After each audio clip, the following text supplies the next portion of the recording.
asking, Down to Earth is asking, and we the people have spoken. So please support House Bill 174, and please pass this bill, and thank you for your consideration. Aloha. Thank you. Aloha, my name is Daniel Anthony, and I am in support of this bill. I'd like to speak to the Democratic patriot in each and every one of you. A vote to hear the bill, a vote yes, is a patriotic voice to hear the bill. You know, if by voting no, what you're saying is that you're unpatriotic and you refuse to even openly hold a discussion. Now, I just want to talk about a couple of points here. One, as you guys are hearing this testimony, I hope you guys are doing a little bit of research about the people that are giving you testimony. I can tell you, I was a naughty kid as a youth.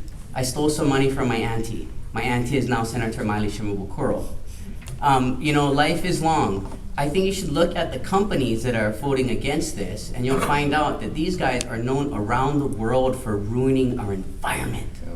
Now, if the very same company which Vietnam is still dealing with, the consequences of Agent Orange is now telling you that what they're doing is safe, I think you should question that on a patriotic level.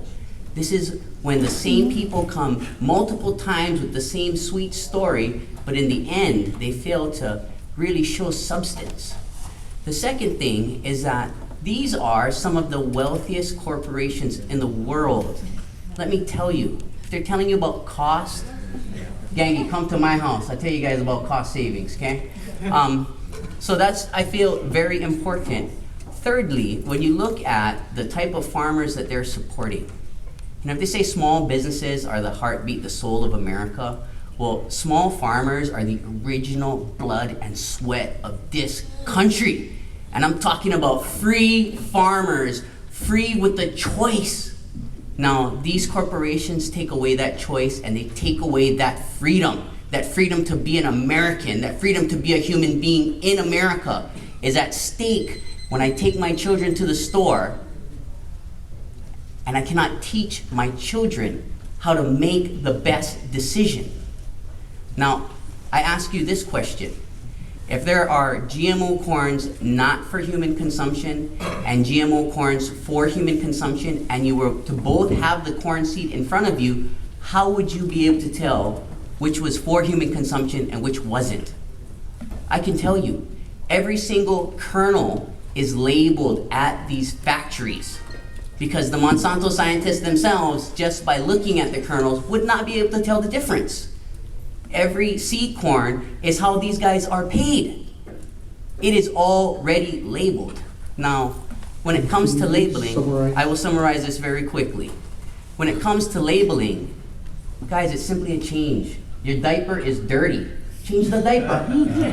You know, this is not a big thing. When your clothes is dirty, you change it. You don't look at the cost, you make the change. The community is not gonna stop bringing this issue up. It behooves you guys to not deal with this, deal with it now. The solution is democracy. The solution is that you guys vote in favor, not of this bill, but of the American right to discuss it. Thank you very much.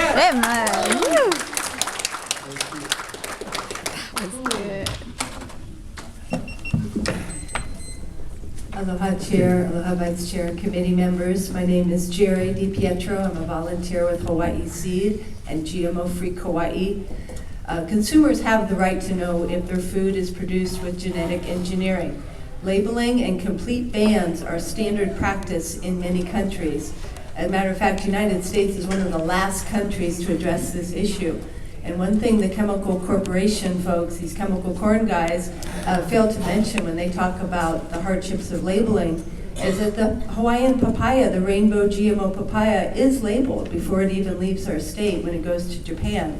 So we on Kauai have 5 of the big chemical corporations conducting open-air field tests right next to our communities and schools. And I'll tell you, these crops are not substantially equivalent. Here we are, same as 10 years ago. There is no disclosure as to where the fields are, what they are spraying, no human feeding studies, and no post-market study. just one big national experiment with the biotech companies saying, trust us. One reason it is difficult to pin disease to GMO food is because in America there is no control group. There are no large groups of people who are not eating a diet that includes GMO food.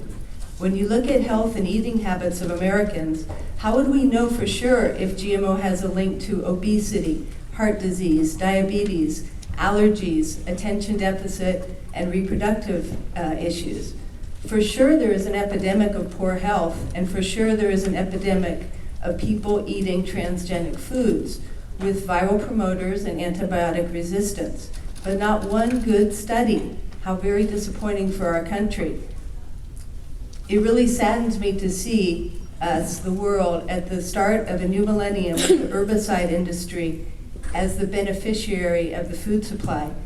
The government offices hold biases born out of conflict of interest, and the trust issues are amplified by the question of who really benefits from GMO food. So with the GMO papaya, there's 2 antibiotic-resistant markers. If you were someone who had health problems and you relied on antibiotics, you might wish to avoid eating these foods, and we should have a choice. What could be more stupid than to put toxic genes into our food? So thank you very much. Okay, we're going to allow just one more testifier. Take the people who travel far away. Until one. Testify people that would travel far away. The members are required to go to session, so I appreciate that. We will be back here at 1. But go ahead. Thank you so much, representatives. My name is Nomi Carmona. I'm the president and founder of a nonprofit called Babes Against Biotech. We're devoted to environmental education and awareness about the impacts of GMOs. We represent over 1,900 members, and we're growing very, very quickly. I submitted an extensive testimony to 19 pages, 234 resources, of which 207 are peer-reviewed scientific studies demonstrating the risks to the environment and our health by eating GMOs. I'm very tired of hearing biotech representatives who are being paid to say there's no scientific evidence, these are harmful. I have given you 207, and the studies they're referring to are paid for by their own industry and their interest groups. Did you know that only 90-day trials are required to release a new GMO product into our food supply?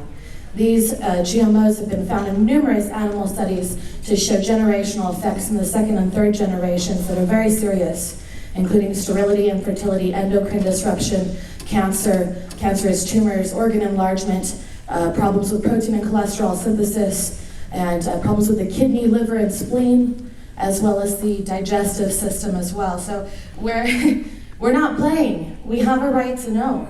And we're tired of asking over and over again when 61 countries already require GMO labeling, and 29 have banned GMOs in some form or another, the entire European Union. Are we not worthy to know what is in our food? Do you not respect our own choices enough? I don't think it's you personally, but you have an opportunity to advance these measures today, and it's quite pertinent. Over 1,000 people marched on the Capitol on opening day on January 16th, demanding GMO labeling, the abolishment of the PLCC. Not a single person asked that non-GMO food be labeled.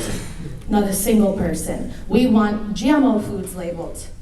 They're reliant, this industry, on the fact that we cannot identify their products. They have a consistent history of denying the dangers of their products and fighting labeling in the name of cost. Pertinent case in the late 70s when chemicals like Monsanto's DDT, PCBs, and vinyl chloride were starting to be proven harmful to people. Chemical companies, including Monsanto, strongly resisted with increased regulation and a massive PR campaign that said it would cost 2 million jobs and have a negative economic impact of $65 billion. After the stronger regulations were enacted, the actual cost turned out to be 5% of their estimate. It had no impact to jobs, and the industry continued to grow.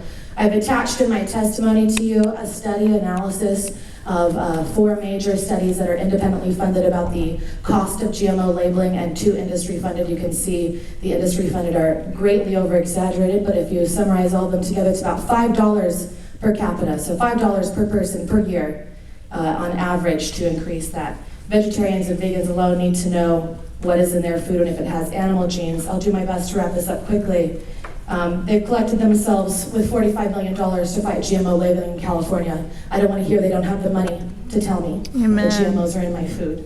Class action lawsuits are starting to pop up across the state, and already 52,000 dead sea urchins have been found off the coast of a pioneer farm in Kauai.